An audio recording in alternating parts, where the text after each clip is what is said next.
안녕하세요. 이 라켓을 만든다는 과정이 이거보다 이걸 먼저 보여드려야겠다.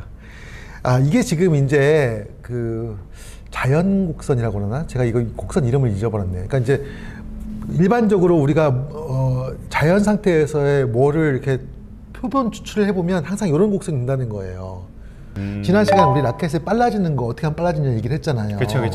근데 라켓을 예를 들어서 물리적인 법칙으로 중량이 더 나가는 게 더 빨라요, 일반적으로. 그렇죠. 그러니까 이제 라켓을 중량을 가지고 예를 든다 그러면은 130g보다는 140g이 좀 더 빠를 거고, 네. 140g보다 150g이 빠를 거고. 그렇죠. 그러다가 170, 180g 다 간 다음부터는 190이 넘어가면서부터는 이제 팔이 어깨가 아프고 스윙이 느려져 가지고 더 이상은 공이 안 빨라진 지점이 와요. 그렇죠. 그러니까 어느 지점, 되게 사람들이 많이 쓰는 게 180g이다 그러면 180g 정도의 많은 사람들이 라켓을 쓰고 있고, 그렇죠. 그래서 벗어나면 조금 더 적어지죠. 그렇죠. 그리고 이제 그 라켓 두께를 가지고 봐도 라켓 두께를 보면 사람들이 되게 좋아하는 것이 한 뭐 5.8에서 한 6.5까지 되게 좋아해. 그러면 거기에 많은 라켓이 몰려 있고 그거보다 더 벗어나면은 뭔가 속도가 느려지든지 회전이 적든지 해서 더 적어진단 말이에요. 그러니까 평균치라는 거죠. 어떻게 보면 평균치. 평균치가 이렇게 몰려 있다는 거예요. 그러니까 그쵸. 점점 더 하다가 그 이상이 되면 떨어지기 시작해요. 네. 그러니까 라켓을 만들 때 예를 들어서 여기서 표층을 조금만 두껍게 하면 회전이 더 많을 것 같아. 표층을 좀 더 얹었어요. 0.2mm를 더했어. 또 0.1mm를 더했어. 그럼 회전이 많아져. 근데 그 다음에 0.1mm를 더했더니 회전이 적어지는 순간이 와요. 하나 라켓을 만드시려면 여기 줄여보고 저기 늘려보고 여기 줄여보고. 왜냐면 이게 경우의 수가 너무 많아요. 경우의 수가. 그러니까 5겹이면은 5가지의 겹을 조합이 굉장히 중요하다 보니까 계속 조합을 해가지고 전체 무게 계속 늘리고 줄이고 이러다 보면 한도 끝도 없는 거예요. 그러니까 그러고 나서 또 대표님이 아까 말씀하셨던 것처럼 5, 6개월 또 기다려야 되거나 그렇죠. 1년 기다려야 되거나 이러면 한도 끝도 없는 거죠. 그래서 라켓을 개발할 때 초창기에 잘 모르는 사람들은 라켓 개발 시작하면요, 주하인마란 말 들어보셨어요? 주하인마. 그 무협지 같은 데 보면은 막 상위 기술을 배우려고 막 하다 보니까 자기가 해를 입어. 각양각종의 그런 아주 고차원적 기술을 배우려다가 자기가 오히려 이제 그런 비슷한 현상이 일어나요. 이 특성을 더해보고 이 특성을 더해보고 그러다 보면 나중에 더 안 좋아져. 그래가지고 이게 방향을 잃어요. 그럼 나중에 되면 시간이 지나다 보면 저 특성이 좋았던지 나빴는지에 대한 그 데이터도 까먹게 되고 그러다 보면 진짜 굉장히 어려울 것 같은데요. 국내 브랜드 중에서 제가 타사들을 보면은 이 주하인마에 빠진 브랜드들이 있어요. 그냥 굉장히 대량으로 만드는데 자기가 뭘 만드는지 를 몰라. 근데 라켓이란 것은 만들다 보면은 저 지점이 딱 있어요. 여기를 0.2mm 더하고 여기를 0.1mm 빼고 여기를 더 0.1mm 더하고 이렇게 하다 보면 어느 한 지점에서 딱 맥시멈의 가장 좋은 지점이 나타나는데, 이걸 찾는 게 제가 라켓을 만들다 보면은 보통은 1년 반에서 2년, 3년 걸린단 말이에요. 왜냐면 이게 똑같은 소재를 계속 쓰는 게 아니니까. 그렇죠. 매번 다르고 두께도 매번 다르고 그렇죠. 그때마다 이 접착 방법도 조금씩 달라지고. 그래서 이 라켓을 만드는 과정은 이런 곡선에 여기 정점을 찾는 거다. 올라가다가 나중에 또 떨어지게 되니까 이것을 모든 각 두께마다 다 적용해야 된다는 거죠. 근데 한편으로는 저 떨어지는 것도 경험을 해야 되고 올라오는 것도 경험을 해야 되니까 그래야만 저 정점이 어딘지를 알 거 아니에요. 그렇죠. 왜냐면 내가 올라가 보고 내려가 봐야 산이 어디가 제일 높은 지점인 걸 아는데 근데 그게 아니고 올라가 보지도 않았으면 이게 밑에 지점이 어딘지도 모르니까. 모르죠. 그러니까 데이터라는 게 거기서 쌓이는 거잖아요. 그래서 라켓을 만들면서 수없이 많은 라켓들의 목재나 글루나 특수 소재들을 경험을 해보면 해볼수록 저 오차가 좀 줄어들어요. 그러겠죠. 거기 안에서 놀겠죠. 지금은 제가 옛날보다 라켓을 샘플을 덜 만들어요. 옛날에는 샘플을 한 10개, 20개 만들어가지고 한 자루 뽑아낸다고 치면 지금은 샘플은 서너 자루 만들고서 하나씩을 만들어요. 그러니까 많이 오차가 줄어든 거지. 그쵸. 하지만 저게 얼마나 어려운지 아니까 시간은 똑같이 들어요. 글루 하나가 바뀌면 저게 다 의미가 없어요, 데이터가 또. 진짜 저 대표님하고 방송하면서요 진짜 느꼈던 거는 그냥 뭐 본드 하나 갖고 이렇게 많이 달라질까? 라는 게 진짜 많이 달라져요. 제가 최근에 이제 넥시를 7세대를 시작을 했는데 그 얘기 잠깐 해드리면, 넥시 7세대는 뭘 하냐면요, 통상적으로 나무를 붙일 때 가하는 압력이 있어요. 그래야 이게 나무가 굳을 거 아니에요. 그렇죠. 이걸 조금 더 하는 거예요. 이걸 얼마나 더 하냐는 것은 이제 업체의 노하우죠. 그럼으로써 라켓의 전체적인 두께가 예전에 설계했던 것보다 조금 더 압축이 되면서 조금 더 라켓이 좋아지는 면을 지금 발견했거든요. 그래서 그거를 풀층이 더 얇아질 수도 있고 라켓 나무를 좀 더 눌러서 얇아질 수도 그렇죠. 있고 여러 가지 현상이 일어나겠네요. 이걸 누르면 어떤 일이 벌어지냐면 나무와 나무 사이에도 이게 조금씩 맞물려서 붙어요. 그렇죠. 공간이 좀 줄어들겠죠. 네, 공간이 줄어들고 그리고 나무가 좀 더 압축이 돼요. 그렇죠. 그 효과를 지금 적용을 해서 이전 세대의 모든 라켓과 다른 형태의 라켓을 지금 만들고 있어요.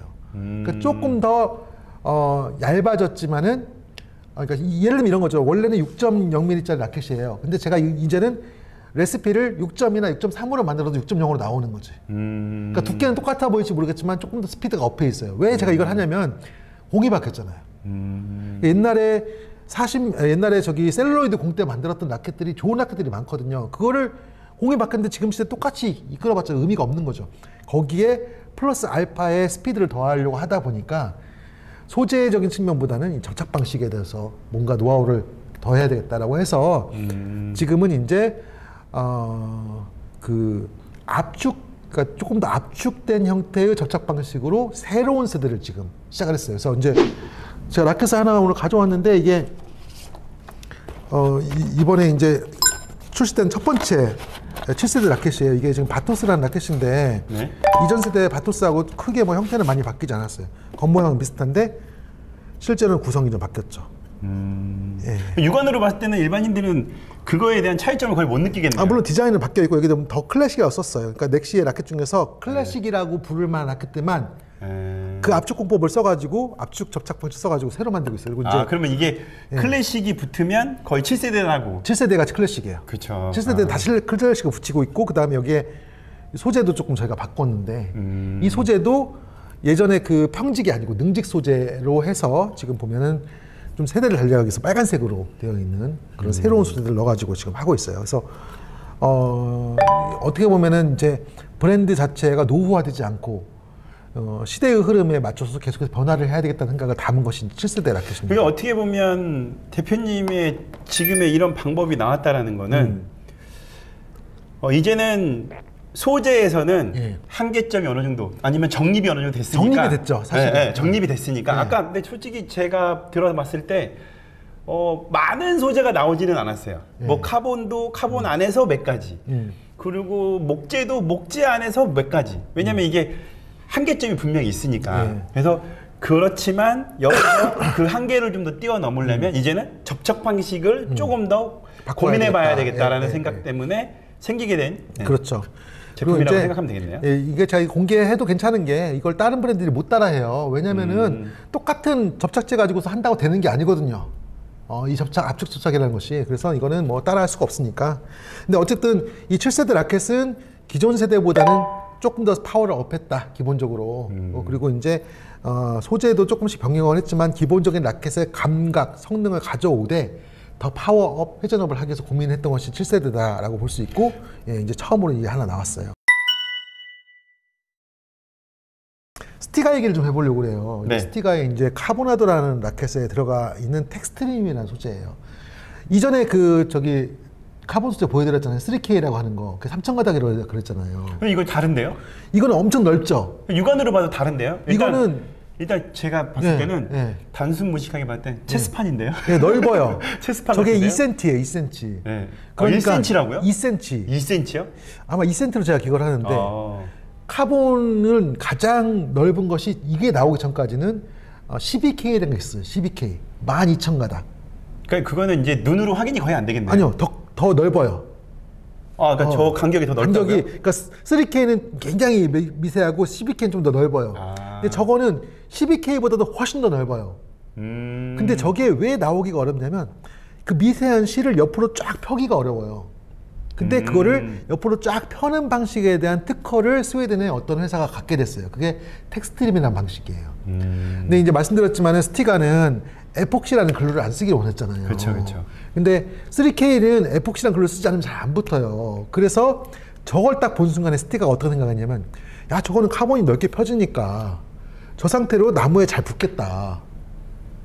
그럴 수 있겠네요. 예, 왜냐면 쟤는 플라스틱으로 굳히지 않고도 말씀드렸잖아요. 카본은 하늘하늘한 실이 굉장히 가늘게 있기 때문에 플라스틱으로 수지로 굳혀야지 된다고 그렇죠, 했잖아요. 그렇죠, 근데 쟤는 저 상태로 그냥 넓게 펴져 있어요. 지금 저게 보기가 별거 아닌 것 같지만 카본이 저렇게 모양을 갖춰가지고 저렇게 넓게 펴 있는 게 불가능해요. 저기에는 글루가 하나도 없거든요. 일반적인 3K는 글루를 하지 않고서 놔두면 이게 다 풀어져 버려요. 그래서 끈적끈적하게 한 상태로 굳혀서 보관을 하거든요. 쟤는 저 상태대로 그냥 펴서 들고 다녀도 이게 안 풀어져요. 그러니까 저렇게 10개 펴는 것이 이제 그 텍스트림이라는 회사의 그 기술이었고, 저 특허받은 소재를 넣어서 만든 것이 카보나도라는 라켓 시리즈였어요. 카보나도는 45, 145, 90, 190, 290 이렇게 여러 가지 시리즈들이 있었거든요. 근데 저렇게 펴면서 어떤 일이 벌어지냐면, 저렇게 이렇게 가로 세로로 엮은 것을 이대로 넣을 때하고 이렇게 엇걸어 넣을 때하고 라켓 특성은 달라지는 거예요. 제가 말씀드렸죠. 진동이 전체적으로 일어난다고 그랬잖아요. 그렇죠, 그렇죠. 45도로 넣으면 45도 방향으로 진동이 일어나겠죠. 그렇죠, 그렇죠. 90도로 넣으면 수직 방향에서 진동이 일어나겠죠. 이게 라켓을 치는 사람 입장에서는 이 라켓의 퍼포먼스에 영향을 주는 거예요. 45도로 넣게 되면은 공을 좀 더 높게 그려 나가게 되고, 이렇게 직각으로 넣게 되면 공을 좀 낮으면서 멀리 보내게 되는 형태의 효과가 발생을 했어요. 근데 제가 저거를 봤을 때 지금 저게 진한 부분이 있고 지금 좀 약간 흐린 부분이 있잖아요. 저거는 결 때문에 빛에 반사돼서 그런 거고 사실은 똑같아요. 근데 색상이. 근데 제가 봤을 때 그러니까 육안으로 일단 보시는 분들도 저랑 비슷하게 보니까 그러면 저 흐린 부분은 카본의 결이 약간 가로 방향인 것 같고, 진한 부분은 약간 결이 세로 방향인 것 같은데. 세로 가로로 돼 있어요. 이렇게 세로 가로. 그렇죠. 근데 보통 세로 가로로 하는데 3K나 12K가 보다도 훨씬 더 넓게 펼쳐놨는데, 그것도 접착제 없이. 그러니까 원래 보통의 경우도 저렇게 가로 세로로 엮여 있는 건가요? 가로로 사실 엮여 있는데 저렇게 접착제를 없이 가로 세로 엮을 수가 없어요. 기술 자체가. 그러니까 원래 카본은 다 풀어져 버리는데 저거는 안 풀어진 채로 이렇게 엮여 있다는 거지. 그렇죠. 그 상태에서 라켓을 그대로 넣게 되면 이 카본 면 전체가 그 라켓의 진동에 영향을 주어서 가로로 붙이냐 또는 45도로 붙이냐에 따라서 공의 성능에 영향을 준다. 이게 그렇죠. 이제 카보나도라는 라켓의 어떤 핵심적인 기술이었어요. 그러니까 스티가사가 원래는 에폭시 글루를 안 썼는데 저걸 보면서 욕심을 낸 거예요. 우리도 에폭시 글루 써볼까? 초창기에는 저게 들어왔을 때 에폭시 글루를 안 쓰고 해보려고 그랬어요. 그래서 저기다가 종이를 발랐어요. 종이를 하나 끼워 넣어가지고 저걸 쓰되 종이를 하나 끼워 넣어가지고 이전에 글 접착 방식으로 해보려고 했는데 좀 지나니까 불량이 나는 거야. 그래서 결국은 스티가도 좀 더 단단한 글루를 쓰게 됐어요. 저걸 쓰면서. 그러니까 어떻게 보면 기존의 카본보다 저 카본이 워낙 탐이 나서 기존의 여태까지 하지 않았던 기술을 쓰게 된 거죠. 그래서 스티가가 이제 카본 기술로 들어오게 됐고, 이제 그러면서 이제 카본 기술을 사용하다가 나온 것이 이제 제가 라켓 하나 더 가져왔는데, 이게 이제 카보나도라는 라켓이에요. 네. 이렇게 팔각 라켓. 요즘에 핫한 팔각 라켓. 이거 저도 그 엘리트 선수 중에는요 한 명인가도 쓰고 있긴 하더라고요. 근데 아직 생활체육대에서는 많이 보진 못했는데 이게 아마 굉장히 낯설 거예요. 저조차도 낯선데. 근데 이 라켓은 이제 이 러버는 지금 제가 시타하고 있는 러버인데. 넥시의 에티카 러버가 한 세대가 더 업그레이드가 돼서 에티카 프로 버전이 나올 예정이에요. 올해 안으로. 그걸 지금 붙여놨고, 뒷면은 이제 MSK를 붙여서 제가 이제 현재 쓰고 있는 라켓이에요, 이 라켓이. 근데 요 라켓이 이제 나오면서는 사실은 이제 스티가 고유의 그런 접착 방식을 버리고 일본 브랜드와 맞짱을 뜨게 되는 계기가 됐죠. 그러니까 아까 말씀드린 그 카보나도의 다음에 CCF라는 라켓이 있어요. 그 라켓이 한 번 더 카본을 사용했는데 정상적인 형태의 라켓 같이 보이고, 그 다음에 이것은 이제 CCF와 비슷하지만은 모양이 완전 다르게 해서 나왔고, 이 라켓을 이제 트롤스라는 선수가 써가지고 세계 랭킹 저기 70몇 위 이 선수가 이제 세계 대회에서 2위에 입성을 하면서 엄청나게 이제 이슈가 됐죠. 그리고 이제 지금은 이거 팔고 싶어도 없어가지고 못 파는 라켓이에요. 이게 많이 없어. 왜냐면 일단 이 딱 쓰면 좀 있어 보이잖아요. 이게 모든 사람들이 리미티드 에디션에, 그러니까 솔직히 저도 대표님이 이거 좋다고 하셨는데 이거 갖고 왔을 때는 저도 이런 라켓은 있긴 있으니까 아직 쳐보진 않지만 육안으로 봤을 때 시각적으로. 근데 이거는 완전 모양이 다르죠. 이거 저 주고 가시면 안 돼요. 이럴 정도로.